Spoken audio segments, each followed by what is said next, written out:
There was a point in time that I didn't have words.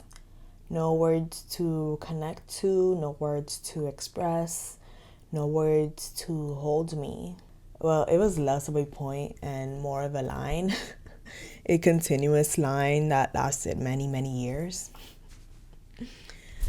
Unable to formulate words, string sentences together, communicate the turbulent and frankly scary worlds that lived deep inside of me.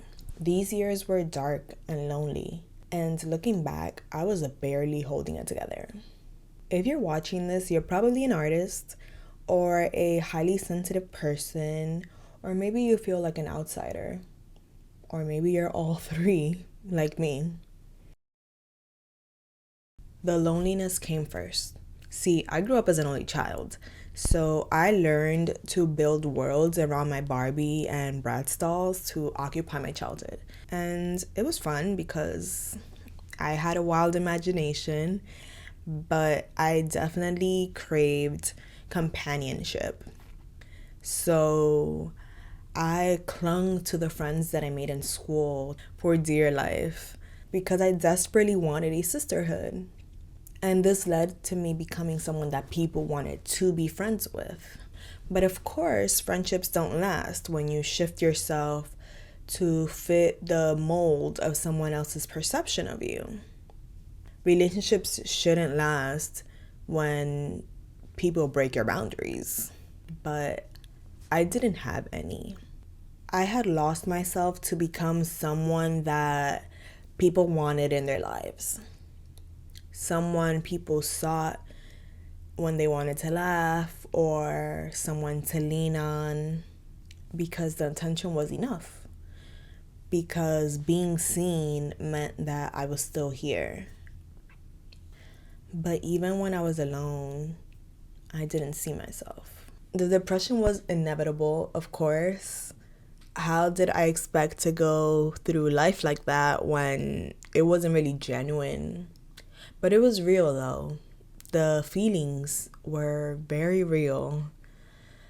My inner torment, my darkened aura, how could they not see it and feel it too? Holding it together infers that I have strength, even when I have none. But I guess by this point, I was just so good at masking and pretending that there was no need to question otherwise. But I knew that I wouldn't be able to live like this much longer, with my soul in turmoil. So I started writing again.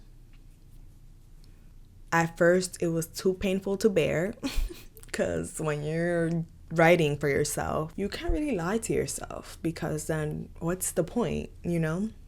So I'd start and stop, and start and stop, and go days and weeks without. But eventually, as time went on, I kept reaching for my pen. And I found words spilling out of me onto the paper as if they were always there. So I guess that's the thing about being a writer. The words are always there, just waiting for you to fall back on. Even if you don't think they are. You just have to dig deep enough. Mine were definitely buried. People usually talk about the light at the end of the tunnel, about being able to breathe again. But for me, it was more so like a mind altering, soul shifting calmness. Everything inside of me felt still for once. No intrusive thoughts, no recurring nightmares, no restless anxiety in the middle of the night, just tranquility. I knew that this feeling would last, unlike the previous fleeting moments of serenity before I would get triggered back into gloom, because this time I felt an inner knowing. That stillness was an inner acceptance and resolve. With it came a surge of inspiration. And listen, the ideas were never lacking. I've always been brimming with creativity. But the darkness was just stronger than the light. They say that creating is healing, and that is very true. I definitely believe that. But for me personally, allowing myself to go into the depths of my emotions in order to create something, anything, was just too painful to bear. And it's hard to admit, especially to myself, that I have been living as another person for so many years. Depressed and dissociated for years, I was a shell of myself, a version carefully curated in order to receive love, one that didn't allow herself to be seen, even though that's all she ever wanted. I mean, I could barely be vulnerable with myself. That's why it was so hard to journal for so long. Now I see how my control drama has been dictating my life, and now that I feel somewhat liberated, I am free to create again. I've come back home to myself, and it was a messy, scary, long journey, but I am here now, left with fragmented pieces of myself that I am tasked with putting back together like a puzzle. Coming back home to myself looked like revisiting all the things that I enjoyed doing as a kid. All the childhood passions led by my wide-eyed imagination, where I created worlds where I felt seen and safe. Thankfully, I have saved so many of the artworks I created as a kid, mostly from middle school and high school. And unsurprisingly, there are patterns. From the colors I gravitate towards to the style of writing, even the photo compositions that I like. Coming back home to yourself looks like healing your inner child. Going back to the past to clear it from all the ingrained subconscious beliefs that keeps you in a prison of your own making.